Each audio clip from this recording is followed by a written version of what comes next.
Exercise 4.3 मतलब question first solve the following linear equations by using Cramer's rule मतलब third example x plus z equal to 1 y plus z equal to 1 and x plus y equal to 4. Now these three equations are linear equations. तर हे आपल्याला solve करायचं आहे. म्हणजे तिथे काय करायचं आपल्याला x y आणि z ची व्हॅल्यू काढायची आहे. म्हणजे ह्या तिन्ही इक्वेशनचं सोल्युशन काढायचं आहे. तर इथे आपल्याला तिन्ही इक्वेशनचं कॉमन सोल्युशन काढायचं आहे. म्हणजे x y z ची आपल्याला व्हॅल्यू काढायची आहे. x equal and y and z ची काय काढायची आपल्याला व्हॅल्यू काढायची आहे. किंमत काढायची x equal to what y equal to what and z equal to what.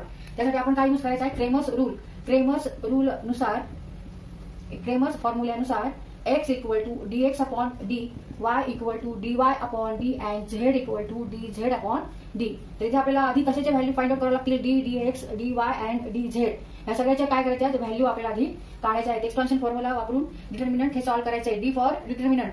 तर इथे हे जे इक्वेशन आहे तिथे बघा x प्लस झेड आहे पण ह्याच्यामध्ये y नाहीये. इथे y प्लस झेड आहे इथे x नाहीये. इथे x प्लस y झेड नाहीये. तर हेच इक्वेशन आपण कसं लिहू शकतो x plus z equal to 1 हे जर आपण इक्वेशन लिहायचं ठरवलं तर असं लिहू शकतो. x प्लस y नसल्यामुळे आपण y चा कोइफिशियंट काय घ्यायचा आहे y इंटू 0 मीन्स 0 y 0 गुणिले 0 इंटू y 0 गुणिले y म्हणजे आन्सर काय येणार आहे 0 येणार आहे. म्हणजे इथे y चा कोइफिशियंट काय आहे 0 आहे. मग हेच इक्वेशन आपण ह्या पद्धतीने लिहायचं आहे कारण आपल्याला डिटर्मिनंट लिहायचं आहे. त्यामुळे मग y चा कोइफिशियंट आपण इथे काय लिहिणार 0 घ्यायचा आहे. मग प्लस झेड इक्वल टू 1. तर आता हे प्रत्येक इक्वेशन साठी आपण ह्या पद्धतीने लिहून काढू. Given equations are x plus z equal to 1 that is x plus 0 y plus z equal to 1. तर सेकंड इक्वेशन घेऊ y plus z equal to 1. इथे x नाहीये ह्याच्यामध्ये x व्हेरिएबल नाहीये y आहे z आहे. मग आता ह्या पद्धतीने आपल्याला लिहायचं 0x plus y plus z equal to 1. Now 0x means 0 into x means 0 0 गुणिले x बरोबर 0. तर हे टर्म आपण काय ऍड करत आहोत तर आपल्याला डिटर्मिनंट लिहायचं आहे त्याच्यामुळे आपण ही टर्म इथे ऍड केलेली आहे. आता x plus y equal to 4. इथे झेड नाहीये मग इथे आपण झेड लिहू x plus y plus 0 into z equal to 4. हे जे थ्री इक्वेशन्स आहेत ह्याच्यावरून आपल्याला डिटर्मिनंट लिहायचं आहे. तर इथे आता आपण डिटर्मिनंट लिहू d equal to take coefficient of x y z. x चा कोइफिशियंट 1 आहे इथे y चा कोइफिशियंट 0 आहे z चा कोइफिशियंट 1. तसंच इथे 0 1 1 1 आणि 0 याप्रमाणे आपण आता हा डिटर्मिनंट लिहिला. याची आता काय करायची व्हॅल्यू काढायची. Use here expansion formula. Take आता पहिल्यांदा मल्टिप्लाय करायचं 1 ने. Take remaining elements which are not in first row and first column. तर इथे फर्स्ट रो मध्ये नसलेले एलिमेंट्स घ्यायचे आणि फर्स्ट कॉलम मध्ये नसलेले एलिमेंट्स घेतो असतो आपण. तर हे 4 एलिमेंट्स आहेत 1 1 1 0. म्हणजे हा जो डिटर्मिनंट तयार झाला 1 1 1 0 हा 2 ऑर्डरचा डिटर्मिनंट. हा सॉल्व्ह करण्यासाठी आपण क्रॉस मल्टिप्लिकेशन घेत असतो आणि मायनस करत असतो. तिरकस गुणाकार घेऊन वजाबाकी करायची. 1 इंटू 0 0 मायनस 1 इंटू 1 1 1 गुणिले 0 0 1 गुणिले 1 1 मग 0 वजा 1. आता मल्टिप्लिकेशन करायचंय 0 ने पण 0 ने मल्टिप्लाय केलं तर 0 येणार आहे त्याच्यामुळे आपण घ्यायचं नाहीये. मग आता 1 घेऊ आपण आणि इथे प्लस साइन आहे 1 च्या इथे प्लस 1 ने मल्टिप्लाय करायचे कोणत्या एलिमेंट्सला which are not in first row and third column. Remaining elements are these 0 1 1 1. तिथे परत हा डिटर्मिनंट तयार झालेला सेकंड ऑर्डरचा तो सॉल्व्ह करायचा. 0 इंटू 1 0 मायनस 1 इंटू 1 1. हा सॉल्व्ह करू. 1 into 0 0 1 into negative 1 or minus 1 plus 1 into 0 0 negative 1 into negative 1 positive 1 into negative 1 negative 1 means negative 2. D equal to negative 2. D equal to negative 2 and negative 2 is not equal to 0. आता इथे आपल्याला dx काढायचं आहे. dx काढण्यासाठी आपण determinant तसाच लिहित असतो. फक्त आता फर्स्ट कॉलम आहे तो चेंज करायचा. x कोइफिशियंट चेंज करून त्या जागी कॉन्स्टंट 1 1 4 लिहायचे 1 1 4 and write remaining column as it is 0 1 1 then 1 1 0. तर इथे आपण हा सॉल्व्ह करू. डिटर्मिनंट 1 ने मल्टिप्लाय करायचं आहे 1 इंटू 0 0 मायनस 1 इंटू 1 1 0 ने मल्टिप्लाय केलं तर आन्सर 0 येणार आहे म्हणून डायरेक्ट आपण 1 घेऊ. प्लस 1 ने मल्टिप्लाय करायचं 1 इंटू 1 1 मायनस 4 इंटू 1 1. सॉल्व करू 1 into 0 0 1 into negative 1 1 minus 1 0 1 minus 1 0 म्हणजे 0 into 1 0. My answer is negative 1. dx equal to negative 1 इथं आपलं चुकलेले 1 इंटू 1 1 1 इंटू 4 इथे 4 पाहिजे 4. therefore negative 1 and plus 1 negative 3.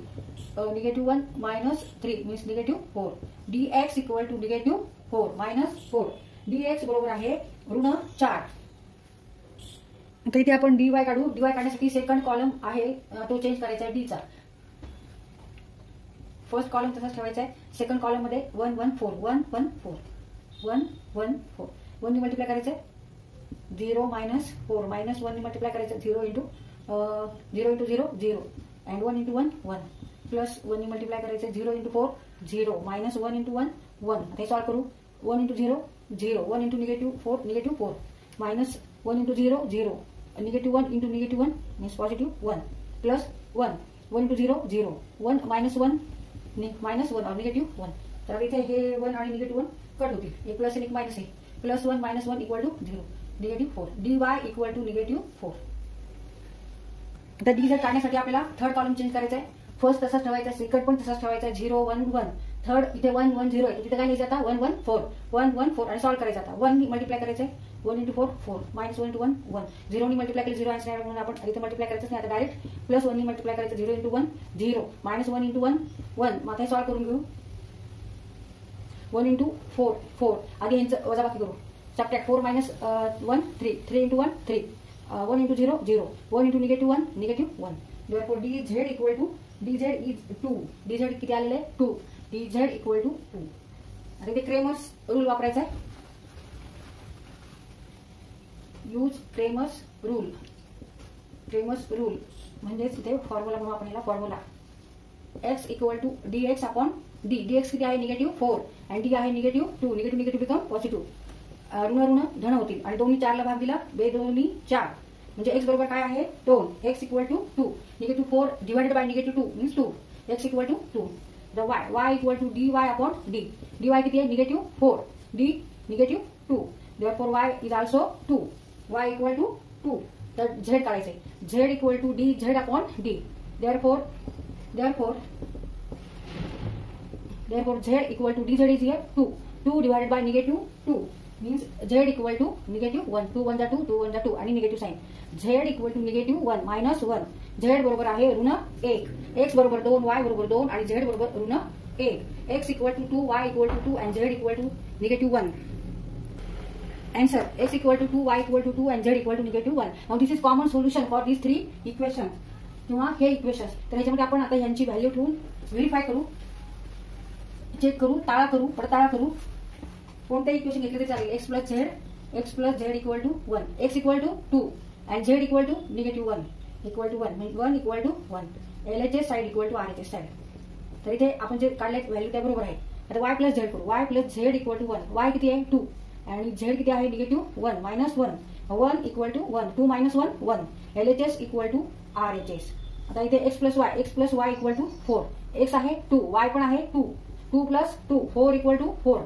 LHS side equal to RHS side तर इथे आपण हे काय केले व्हेरीफाय केले टाळा करून बघितलाय की आपण जे उत्तर काढले ते बरोबर आहे का नाही ते बरोबर आहे तर हे जे सोल्युशन आहे हे तिन्ही इक्वेशन साठी काय आहे कॉमन आहे की ते सोल्युशन आपण कोणत्याही इक्वेशन मध्ये जर ठेवलं तर सॅटिस्फाय होतं इक्वेशन